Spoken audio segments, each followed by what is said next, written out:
द्वितीय विश्व युद्ध के इतिहास में ना जाने कितनी ही कहानियां दबी हुई हैं। लेकिन कुछ कहानियां इतनी अनोखी होती हैं, इतनी अप्रत्याशित कि यकीन करना मुश्किल हो जाता है।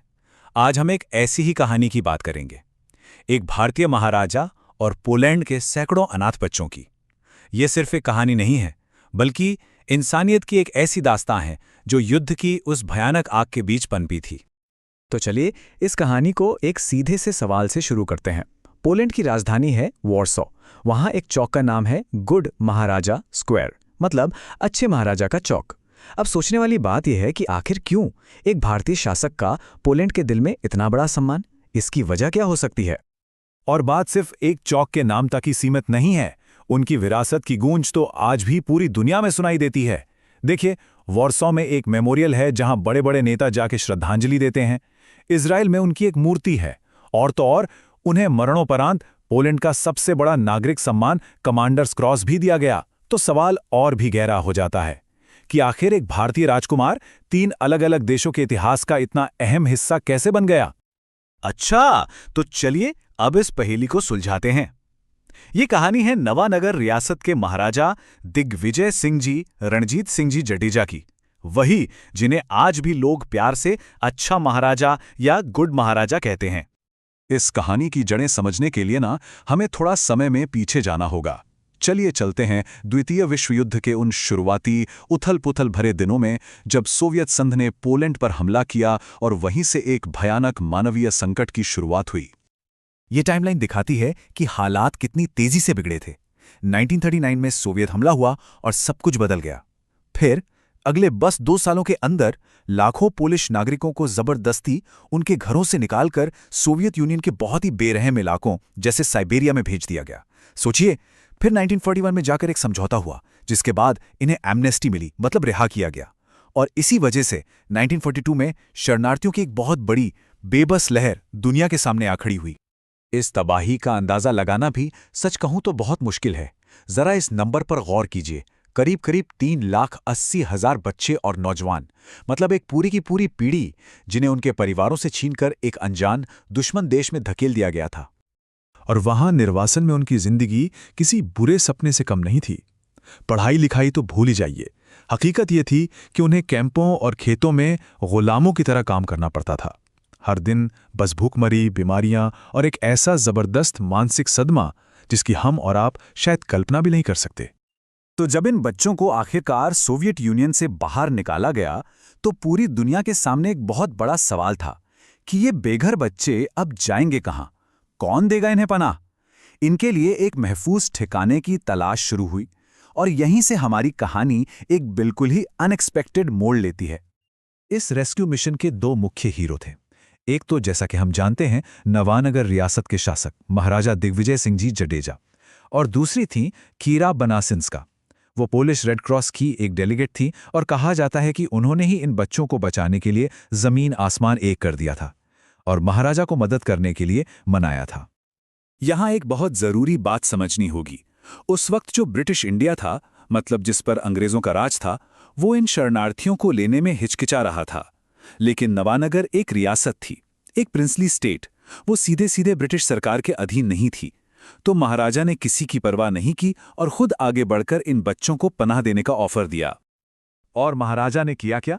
उन्होंने गुजरात में समुद्र के किनारे अपना एक समर रिजॉर्ट था, बालाचड़ी, उसे इन बच्चों के लिए एक सेफ हेवन, एक अभयारण्य में बदल दिया। जुलाई 1942 आते आते ये जगह पोलिश चिल्ड्रंस कैंप बन चुकी थी। जरा सोचकर देखिए, कहां सोवियत गुलाग की वो बर्फीली भयानक जिंदगी और कहां भारत का ये गर्म धूप वाला समुद्र तट। कितना बड़ा बदलाव होगा ये उन बच्चों के लिए। लेकिन जब ये बच्चे भारत पहुंचे तो उनकी हालत दिल दहला देने वाली थी। महाराजा की बेटी राजकुमारी हर्षद कुमारी ने उस दिन को याद करते हुए बताया था कि वो इतने ज्यादा दयनीय दिख रहे थे, उनके कपड़े बस उनके कंकाल जैसे शरीरों पर लटक रहे थे। मुझे हैरत हुई कि कोई इतना दुबला पतला कैसे हो सकता है। पर महाराजा ने उन्हें सिर्फ छत और खाना ही नहीं दिया, उन्होंने कुछ ऐसा दिया जो शायद उससे भी ज्यादा कीमती था, अपनेपन का एहसास। उन्होंने सभी बच्चों को इकट्ठा किया और उनसे सीधे सीधे कहा, अब तुम लोग अनाथ नहीं हो, अब तुम सब नवानगरी हो, और मैं बापू यानी सभी नवानगरियों का पिता हूं, और उसमें तुम सब भी शामिल हो। उस वक्त भारत में पोलिश शरणार्थियों के लिए 2 मेन कैंप थे और दोनों में जमीन आसमान का फर्क था। एक तो था बालाछाड़ी कैंप, जो महाराजा की अपनी पहल थी। ये अपनी गर्मजोशी, अपनेपन के लिए जाना जाता था। दूसरी तरफ था कोल्हापुर का वलीवाड़े कैंप। ये बहुत बड़ा था, ज्यादा इंस्टीट्यूशनल था, मतलब एक सरकारी कैंप जैसा, जिसे ब्रिटिश एडमिनिस्ट्रेशन चला रहा था। ये फर्क था एक सरकारी मदद और एक इंसान के दिल से निकली हुई हमदर्दी के बीच का। तो युद्ध तो खत्म हो गया, लेकिन इन बच्चों की मुश्किलें नहीं। कहानी अभी बाकी थी। अब उनके सर पर एक नया खतरा मंडरा रहा था, एक ऐसा खतरा जो उनकी आज़ादी को फिर से छीन सकता था। देखिए, अब पोलैंड पर कम्युनिस्ट सरकार का कब्जा था, जो सीधे सीधे सोवियत यूनियन के कंट्रोल में थी। तो सवाल ये था कि इन अनाथ बच्चों का क्या होगा? क्या उन्हें वापस उसी बेरहम सिस्टम में भेज दिया जाएगा जहां से उन्हें इतनी मुश्किल से बचाया गया था? और यहीं पे महाराजा और उनके साथियों ने एक बहुत ही शानदार कानूनी दाव खेला। खतरा बिल्कुल असली था। बच्चों को जबरदस्ती वापस सोवियत कंट्रोल वाले पोलैंड भेजा जा सकता था। तो प्लान ये बना कि इन सबको कानूनी तौर पर गोद ले लिया जाए। महाराजा, फादर फ्रांसिस प्लूटा और एक ब्रिटिश अफसर, लेफ्टिनेंट कर्नल जेफरी क्लार्क, इन सब ने मिलकर काम किया। नतीजा, नवानेगर की एक अदालत ने महाराजा को इन सभी बच्चों का लीगल गार्डियन यानी कानूनी अभिभावक घोषित कर दिया। बस, इससे उनका स्टेटस ही बदल गया। अब वो शरणार्थी नहीं थे, अब वो महाराजा की देखरेख में थे और अपना भविष्य चुनने के लिए पूरी तरह आज़ाद। तो 80 साल बाद आज इस कहानी को कैसे याद किया जाता है? चलिए अब इस विश्लेषण के आखिरी हिस्से में चलते हैं और समझते हैं कि इस कहानी की विरासत कितनी जटिल है। इंसानियत की ये जो महान मिसाल है, वो आज के डिजिटल दौर में ऑनलाइन बहसों को भी जन्म देती है।